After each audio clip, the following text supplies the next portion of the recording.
15 hadi 20. Serikali imekubaliana na bunge la wananchi hili kupunguza mpaka 18.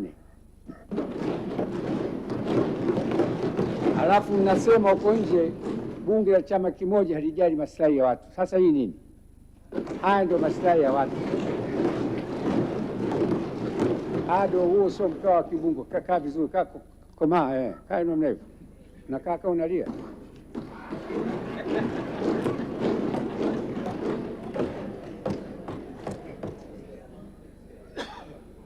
Kuanzisha kodi ya mapato kwa 100% kwenye mauzo ya mazao ya kilimo, mifugo na uvuvi. Katika sheria ya kodi ya mapato sura 332, serikali ilikusudia kuweka kodi ya 100% kwenye mauzo ya mazao ya kilimo, mifugo na uvuvi. Hata hivyo, bunge ilishauri serikali kuondoa pendekezo hilo kwa sababu ilikwisha anzishwa mwaka 2021 na tukalazimika kuiondoa baada ya mwaka mmoja, changamoto za utekelezaji wake. Kwa mujibu wa takwimu zilizopo, takriban 54% ya wananchi wanajihusisha shughuli za kiuchumi katika sekta hii. Serikali sikivu ya Dr. Samia Suluhu Hassan, Rais wa Jamhuri ya Muungano wa Tanzania, imekubali kuiondoa.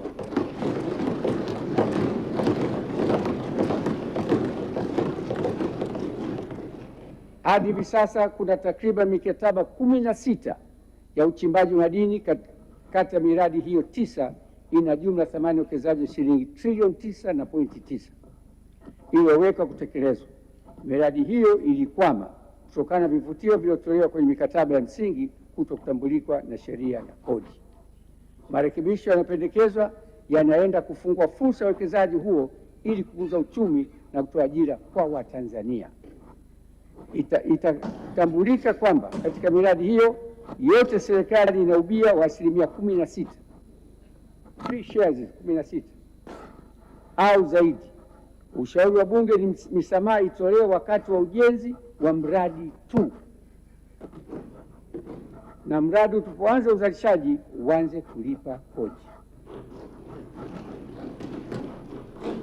Lengo la mapendekezo ya bunge ni kuhakikisha haturudi tulipotoka, ambapo kuna makampuni yameachwa mashimo ya dhahabu na kuna kodi inayolipwa au serikali kupata. Hiyo ndio serikali inatoza kodi kwa wawekezaji wanakuja nchini, na hii message muandike vizuri kwa gazeti kesho.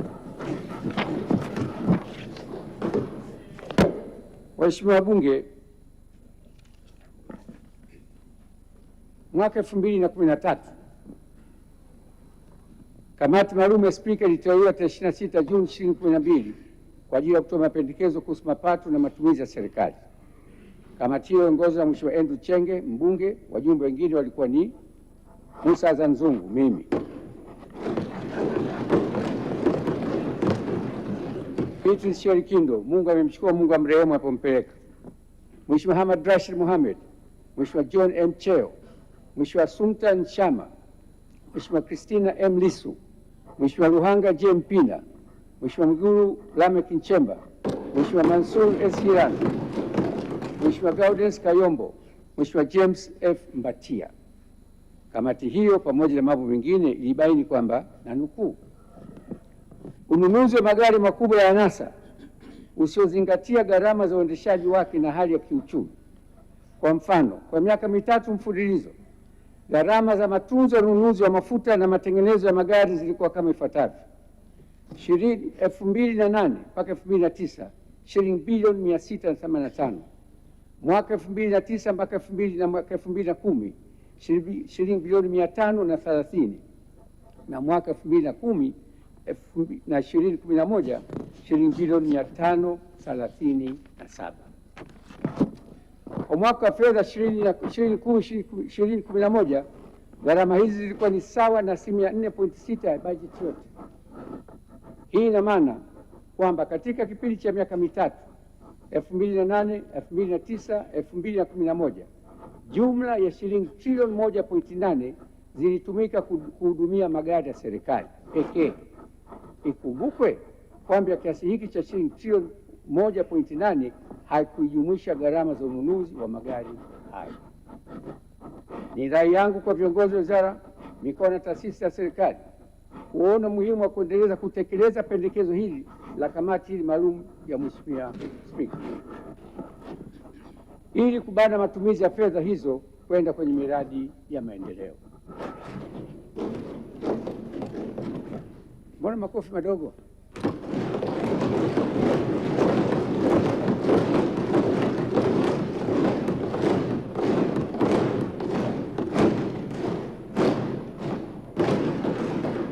Hapa mpigi. Nyinyi mnapenda magari ya NASA nyinyi. Nampongeza Mheshimiwa Rais Daktari Samia Suluhu Hassan kuanza kutoa mfano wa kupunguza misafara ya shughuli zake za kiserikali.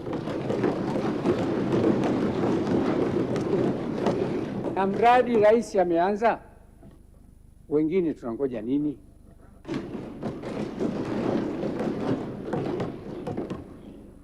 Hii ni miaka 10 iliyopita. Hizi gharama za sasa hivi zitakwenda mara 2. Matumizi ya serikali lazima yapungue.